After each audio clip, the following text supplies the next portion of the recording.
Welcome in Vikas coaching classes by Vikas Upadhyay. बेटा आज हम 12th क्लास की इकोनॉमिक्स की बात करने वाले हैं। तो बेटा जो हमारा ये सेशन है आज का, वो सेशन हमारा जो चल रहा है वो चल रहा है 2020 टू 2021। तो बेटा हमारा ये सेशन चल रहा है 2020 टू 2021।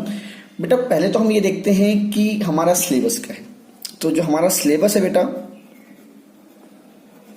वो 100 मार्क्स का सिलेबस है पूरा इकोनॉमिक्स का, जिसमें आपके 40 मार्क्स जो कवर हो जाते हैं वो तो होते हैं इंडियन इकोनॉमिक डेवलपमेंट में। जो 40 मार्क्स आपके कवर होंगे वो इंडियन इकोनॉमिक डेवलपमेंट में, जिसको आप हिंदी में बात करो तो उसको बोलते हैं भारत का आर्थिक विकास।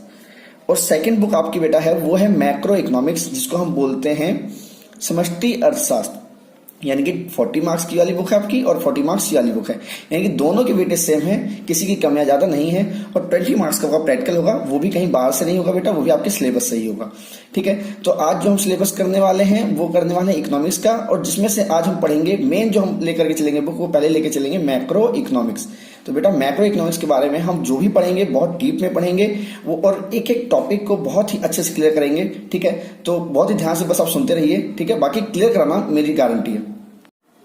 बेटा आओ हम इसका थोड़ा सा हिस्टोरिकल बैकग्राउंड जान लेते हैं अपनी मैक्रो इकोनॉमिक्स के बारे में।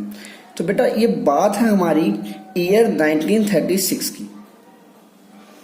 ये बात है हमारी ईयर 1936 की, जिसमें एक फेमस इकोनॉमिस्ट थे। हमारे एक फेमस इकोनॉमिस्ट थे जिनका नाम था बेटा जे.एम. केन्ज। उनका नाम था जे.एम. केन्ज। बेटा इन्होंने ना अपनी एक बुक लिखी थी 1936 में। अब उस बुक का नाम क्या था तो हम जान लेते हैं। उस बुक का नाम था जनरल थ्योरी। उस बुक का नाम था general theory of employment. General theory of employment,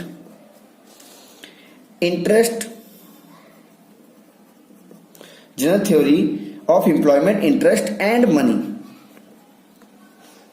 तो बेटा हम जान लेते हैं हिंदी में क्या बोलते हैं इसको। तो इसको हिंदी में बोलते हैं रोजगार, ब्याज और मुद्रा का सामान्य सिद्धांत। यानी कि पहला इनिशिएटिव, फर्स्ट इनिशिएटिव जो लिया गया था, पहली पहल जो की गई थी मैक्रो इकोनॉमिक्स को लेकर के, वो किसने की थी? जे.एम. केन्ज। इसलिए इसको हम प्रिंसिपल ऑफ केन्ज भी बोलते हैं। यानी कि समष्टि अर्थशास्त्र को हम क्या कहते हैं?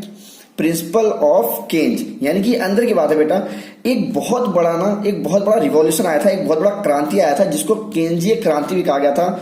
और तभी से हम इसको पढ़ने लगे हैं। और आज देखो आपके सिलेबस में भी हमें इसको पढ़ना पड़ रहा है बेटा। अभी नहीं, बीकॉम में आप जाओगे ना, वहां पे भी आपको मैक्रो इकोनॉमिक्स पढ़नी पड़ेगी बेटा।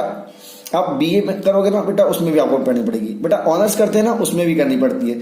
और हम अगर बात करें ना तो इकोनॉमिक्स ऑनर्स का बेटा बहुत अच्छा करियर है। तो हम बात करते हैं कि ये जो मतलब है, इसकी जो डेफिनेशन है वो किसने दी थी। तो जो मैक्रो इकोनॉमिक्स है, इसका मतलब है study of economy as a whole. यानी कि पूरे विश्व की अर्थव्यवस्था का अध्ययन करना। यानी कि हम दो बुकों के बारे में जानते हैं। एक तो आपने सुना था माइक्रो इकोनॉमिक्स, जिसको हम बोलते थे क्या? व्यष्टि अर्थशास्त्र। आज ये हमारी मैक्रो इकोनॉमिक्स, जिसको हम क्या बोलेंगे? समष्टि अर्थशास्त्र।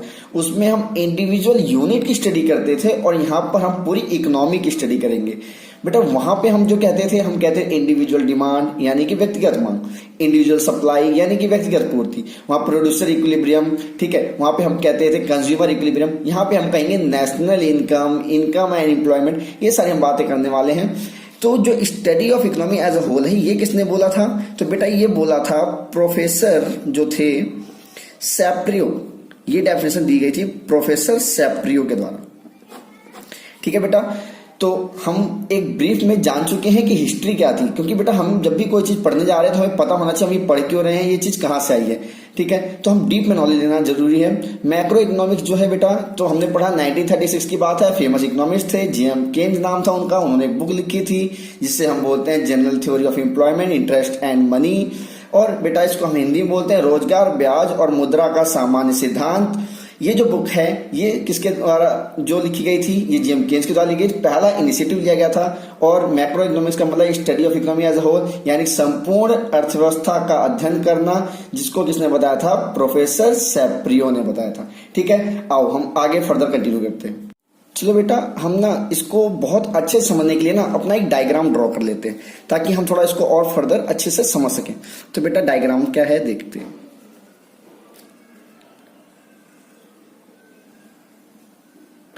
बेटा ये हमारा सर्कल, ये यूनिट्स हैं अंदर की।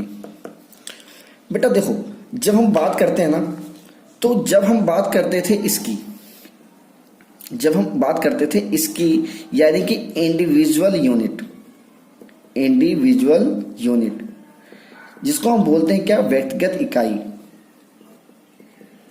क्या बोलते हैं, व्यक्तिगत इकाई। बेटा जब व्यक्तिगत इकाई की बात करते थे ना, तो इसी को हम बोलते थे माइक्रो इकोनॉमिक्स।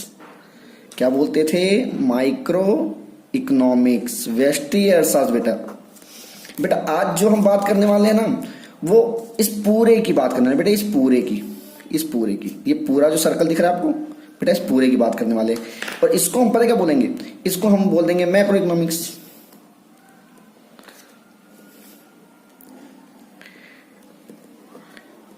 यानी कि समष्टि अर्थशास्त्र।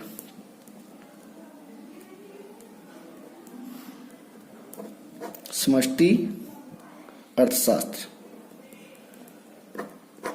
कुछ आइडिया लगा बेटा। देखो व्यक्तिगत यूनिट किस किस की, हम व्यक्तिगत यूनिट में किसकी बात करते थे, इंडिविजुअल डिमांड, व्यक्तिगत मांग, इंडिविजुअल सप्लाई,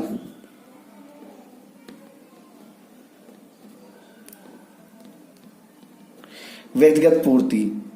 बेटा हम और पता क्या बात करते थे, हम कहते थे कंज्यूमर इक्विलिब्रियम, हाँ उपभोक्ता संतुलन। ठीक है, यानी कि उपभोक्ता संतुलन, ये सारा हम एक व्यक्ति की बात करते थे। यानी कि एक कंज्यूमर की बात करो या एक प्रोड्यूसर की बात करो बेटा, जिसे हम विकास कोचिंग क्लासेस बात करेंगे ना बेटा, विकास कोचिंग क्लासेस, तो बेटा वो पता क्या होगा, वो माइक्रो इकोनॉमिक्स होगा। लेकिन सारे इंस्टीट्यूशन की बात करेंगे तो वो क्या होगा, मैक्रो इकोनॉमिक्स होगा। यहाँ पे हम क्या पढ़ने वाले हैं, यहाँ पे हम पढ़ने वाले हैं नेशनल इनकम।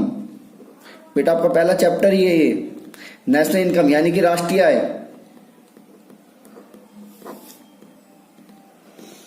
बेटा राष्ट्रीय आय पढ़ने वाले हैं। दूसरा हम पता क्या पढ़ेंगे, जैसे मनी एंड बैंकिंग।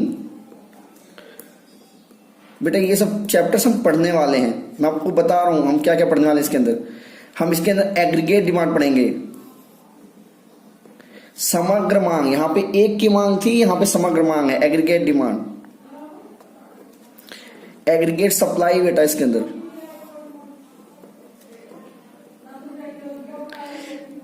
ठीक है बेटा, बात समझ में आ रही है। तो यानी कि यहाँ पर इंडिविजुअल यूनिट की बात करते थे और यहाँ पर टोटल यूनिट की बात करते थे। यहाँ पे पूरी इकोनॉमी में से एक व्यक्तिगत इकाइयों को पकड़ते थे, यहाँ पूरी इकोनॉमी को ही एक इकाई बना करके हम समझेंगे। तो बेटा बिल्कुल टफ नहीं है, बहुत इजी होने वाला है। मैक्रो इकोनॉमिक्स मतलब है ही नहीं बेटा, लड्डू जो होता है लड्डू, मतलब वो चीज है, समझ लो इसके अंदर कुछ भी नहीं है, बहुत ईजी है।